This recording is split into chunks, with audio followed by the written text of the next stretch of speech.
This is mainly Europe and the Mediterranean from prehistory to about the 17th century, with a few wider nodes, because maces in particular have very old roots in Egypt and the Near East. Maces crush, warhammers crush and puncture, and axes cut as well as hit, but they all belong to the same short-handled, non-sword, non-polearm family of impact weapons. The long arc runs from the earliest maces of the early Bronze Age through Bronze Age battle axes to early medieval axes, and finally to the late medieval and Renaissance mace/warhammer boom that came with plate armor. The oldest member of this family is the mace. Britannica's military technology, history calls the mace of the first known weapon designated specifically for offense, dating to the early Bronze Age. In pre-dynastic Egypt, stone mace heads were already imported weapons and quickly became symbols of power and prestige as well. The battle axe is also ancient. Britannica traces hafted axes back to the Stone Age, then to the copper and bronze. And the Metropolitan's Egyptian examples show true fighting axes by the second millennium BCE, including crescent-shaped bronze blades, made specifically for combat and construction choices intended to preserve raw material and reduce labor. In early medieval Europe, the axe became especially prominent. Britannica notes that the Franks added the Francesca, a heavy battle axe used for both hacking and throwing. The Metropolitan's Viking axe head shows that decorated axes could be both practical fighting tools and prized status objects. By the 15th and 16th centuries, the center of gravity shifts towards the flanged mace and warhammers. The MET repeatedly notes that both became popular because fully developed plate armor reduced the usefulness of sword-edge attacks. These weapons did not make armor irrelevant though, but they were better adapted to dealing with armored opponents than a conventional cutting sword. As firearms spread and plate declined, they survived increasingly as cavalry sidearms, badges of rank, and ceremonial symbols. The simplest type is the club, or simply mace, essentially a heavy striking head on a handle, sometimes a little more than just a weighted stick. That basic logic is ancient and incredibly durable. In its earliest military form, the mace was just a shaped stone or metal head fixed to a shaft to multiply force. Then comes the knobbed or flanged mace, the classic late medieval one-handed anti-armor weapon. The late 15th century French mace at the Metropolitans has a short head with a pierced triangular flanges, and later Italian maces show even more pronounced flanged heads. Those flanges help focus better impact than a smooth club. The warhammer is really the other major specialist. A typical example has a hammer face on one side and a beak or spike on the other. The Metropolitan's German and Saxon examples describe exactly that arrangement. One side for a concussive blow, the other to pierce or puncture, especially at gaps or lighter plates. In other words, the warhammer was not just a mini sledgehammer. It was a compact, purpose-built armor fighting tool. Finally, there is a one-handed battle axe. This is the least purely bludgeoning of the group, but it belongs here because it is still a short-handled, weighted impact weapon rather than a sword or a knife. Early forms include the Frankish Francesca. Later forms include Viking and horseman's axes. Some later axes blur into hammer/pick designs, especially in mounted use. The parts. These weapons are mechanically very simple, which is part of their appeal. A mace usually has a shaft or grip and a head that may be plain, faceted, or flanged. Some examples also have a wrist strap hole. A warhammer adds a hammer face opposite a beak or pick. And some examples also have a top spike, a belt hook, and a wrist cord hole. An X centers on the bit or cutting edge, with toe, heel, neck, and a socket or eye for the haft.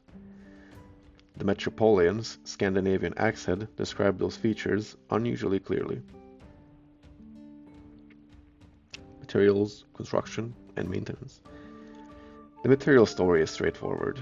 Early maces and axes could be stone, copper, or bronze on wooden shafts.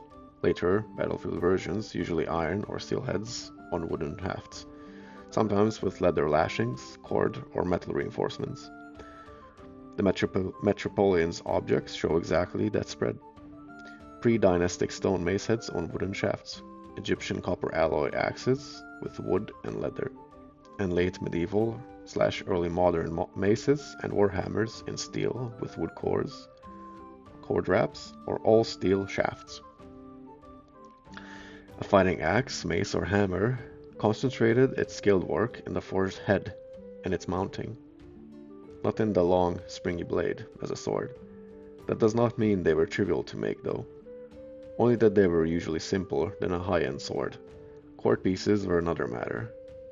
The mace, made for Henry II of France, with damascened battle skeins in gold and silver, belonged to the luxury end of the spectrum. Maintenance was much simpler than caring for a sword edge, but it was not nothing. Steel heads could still rust, wooden shafts could be split, warped, or loosened, leather lashings and cord wraps could fail. At the head, to half joint was a natural weak point.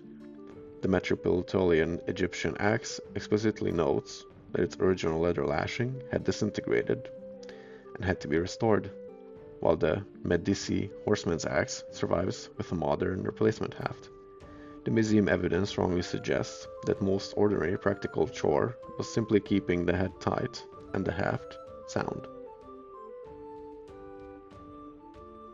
Usage and effectiveness.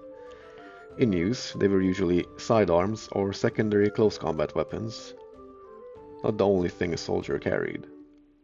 The late 15th century France mace is described by the MET as a horseman's weapon, carried with a sword or other arms, and German warhammers are described as sidearms of armored cavalrymen. Earlier axes could be more too central to a warrior's identity, especially among Franks and Vikings. Against armor, the important distinction is concussion versus penetration. The MET is explicit that a mace blow usually would not penetrate plate, but might still stun or disable the wearer. Warhammers added a sharper answer.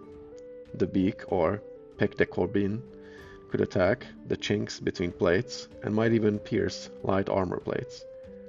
This is why the late medieval people treated these as serious anti-armor weapons. But, quote, good against armor should not be exaggerated into instantly defeats any armor. The MET also notes that 16th century steel armor remained a practical defense against maces, warhammers, and axes. So the real comparison is not armor useless, hammer wins, but these weapons were better suited than ordinary cutting swords to fighting armored opponents. Axes certainly remained dangerous, but the most clearly armored specialized one-handed forms were the flanged maces and beaked warhammers.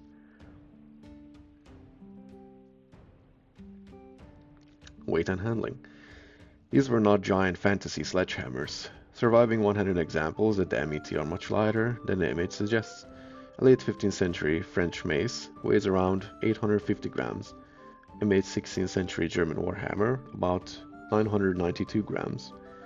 The Medici's horseman's axe is about 1 kilo, 300 grams. A Saxon warhammer about 1.13 kilograms. And a heavier Italian mace about 1.76 kilograms. In other words, many real one-handed examples sit roughly in the 0.8 to 1.8 kilogram range, light enough to carry as a sidearms, but heavy enough to hit hard. As a closure, if you reduce the whole family to first principles, the mace is the oldest and simplest dedicated crusher. The warhammer/pick is the most clearly specialized one-handed anti-armor tool, and the one-handed battle axe is most versatile cutter-impact hybrid. Early history belongs to more maces and axes. The age of full plate belongs especially to the flanged maces and beaked warhammers. All of them worked because they were put to a lot of force into a small striking head, but the late medieval armor contest shows the real nuance. These weapons were a good answer to armor, not magical armor deleters.